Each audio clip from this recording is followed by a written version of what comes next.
Welcome to the Pioneer Village at Shingle Creek. These grounds contain a group of authentic structures from the 1800s that were once located in different areas of Osceola County, Florida. They were carefully preserved and transferred here for the public. So let's take a trip through history. The Osceola County Historical Society shares the story of a typical Florida pioneering family through the Lanier home. It is an original example of the Florida cracker style of architecture that provides maximum shade from the sun through a center breezeway, which creates a cooling airflow throughout and around the house.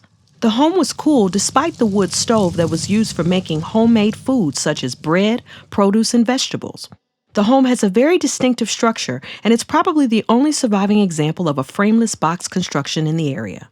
The Lanier family were progressive farmers who owned a group of structures called outbuildings where chicken coops, barn animals, and small livestock were located. Additionally, these buildings served as storage for their farm tools and supplies. In 1888, Lieutenant Colonel William Cadman purchased this home and an orange grove in Narcoossee, Florida from the Fell & Davidson Development Group. The Cadman family remodeled the home to their taste and remained in it until 1980. The colonel and his wife stayed in one bedroom and their daughter Marjorie slept in the second one. Although they enjoyed the family common areas together, the three Cadman boys lived separately in the bachelor's quarters, which was in a different building altogether.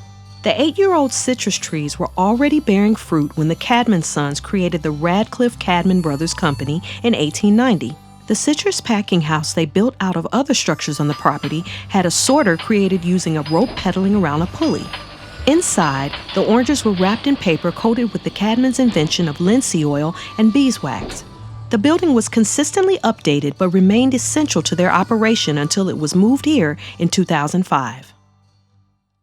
The Tyson homestead, built in 1892, is a one-room original house from Osceola County where an average family of hardworking farmers lived. The Tysons had 11 children and they weren't as wealthy as other families. Here we see a water tank where pioneers typically collected rainwater or pumped water from other natural sources for daily use.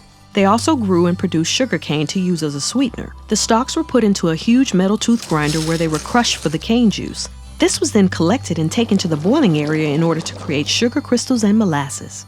The Seminoles, known today as the Seminole Indians, battled with the U.S. government for land, ending with a few hundred Indians remaining in isolated areas.